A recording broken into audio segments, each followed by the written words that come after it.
2 সন্তানের জননীকে বিয়ে করেছি, বিয়ের পর জানতে পারি স্ত্রী আমার চাইতে 5 বছরের বড়, শরীয়তের বিধান কি? হাসার কথা না, খুব দরকারি প্রশ্ন। 2 সন্তানের জননীকে বিয়ে করেছেন, আমাদের সমাজে এগুলো হারিয়ে গেছে। কোন মহিলা তালাক প্রাপ্তা হয়েছে বা স্বামী মারা গেছে, তাকে কেউ বিয়ে করতে, বরং বিয়ে করার জন্য কেউ সৎসাহস দেখালে সমাজের মানুষ খোঁচাখুচি করে। এই যে বললাম, সমাজের মানুষ ভালো থাকতে দেয় না। আপনি যদি স্যাক্রিফাইস করেন, একজন বিধবাকে বিয়ে করেন, একজন তালাক প্রাপ্তা, হয়তো তার স্বামী খারাপ মানুষ ছিল, আপনি জানেন, তাকে বিয়ে করলেন, তো আপনি নিঃসন্দেহে তাকে স্যাক্রিফাইস করলেন, তাকে বিয়ে করে তার উপকার করলেন, আপনি আল্লাহর কাছে সওয়াব পাবেন।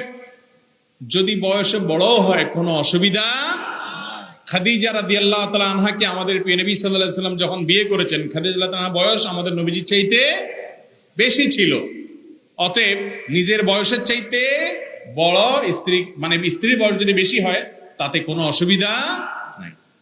এরপরে প্রশ্ন হলো, স্ত্রী বারবার তালাক দিতে চায়, শরীয়তের সমাধান কি? স্বামী হিসাবে করণীয় কি? এটা তো আগে এক প্রশ্নের উত্তরে বলেছি। কথায় কথায় যে স্ত্রী তালাক চায় সে যেরকম ছোট লোক, কথায় কথায় তালাক দিতে চায় সে স্বামীও ছোট লোক।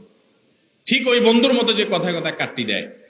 নবী করিম সাল্লাল্লাহু আলাইহি ওয়াসাল্লাম বলেছেন, আবগাদুল মুবাহ ইলাল্লাহি আত-তালাক। বিভিন্ন হাদিসের খোলাসায় দ্বারা এটি প্রমাণিত, আল্লাহর কাছে সবচেয়ে অপছন্দনীয় বৈধ কাজ হলো তালাক। স্বামী স্ত্রীর মধ্যকার সম্পর্ক ছিন্ন হয়ে যাক, আল্লাহ তাআলা চান না।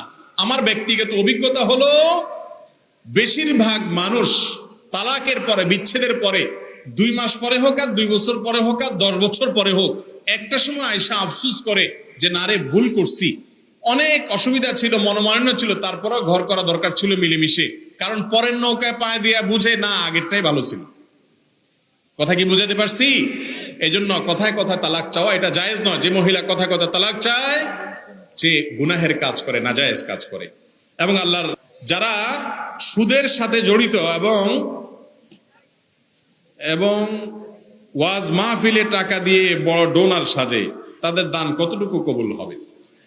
নবী করিম সাল্লাল্লাহু আলাইহি ওয়াসাল্লাম বলেছেন, ইন্নাল্লাহা তাইয়্যিবুন লা ইয়াকবালু ইল্লা তাইয়্যিবা। আল্লাহ পবিত্র, তিনি পবিত্র এবং হালাল ছাড়া কিছু গ্রহণ করেন। অতএব আল্লাহর রাস্তায় দান করলে কোনটা দিতে হবে, হালালটা না হারামটা? 2 নম্বরটা দিলে আল্লাহ তাআলা কবুল করবেন না, জায়েজ হবে না। এরপরে প্রশ্ন হলো, আমরা কি 4 মাযহাব একসাথে অনুসরণ করতে পারবো? না, 4 মাযহাব একসাথে কিভাবে অনুসরণ করবেন? এক মাযহাবে বলবে দাঁড়ায় থাকো, আরেক মাযহাব বলবে বসে থাকো, দুটো একসাথে কেমনে করবেন? 4 মাযহাব একসাথে পালন করা এটা না যৌক্তিক, না বৈজ্ঞানিক, না এটা সম্ভব।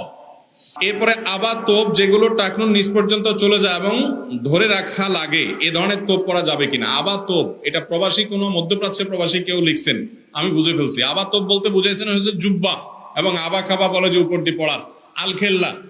অনেকে মনে করে যে জুব্বা পড়লে বোধহয় টাকনুর নিচে পড়া যায় আছে। হুজুরদের জন্য আলাদা ইসলাম না, সবার জন্য এক। জুব্বা যদি টাকনুর নিচে যায় তাহলে সেটা হারাম।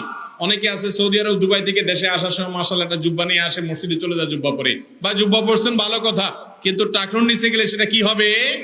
হারাম হবে।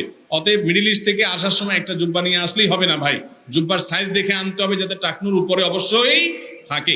আপনারা যারা মিডল ইস্টে যান, সৌদি আরব যান, দেখেন সৌদিয়ানরা এই কাম করে, তারা করলে কি জায়েজ হয়ে যাবে? হারাম, সবার জন্য হারাম।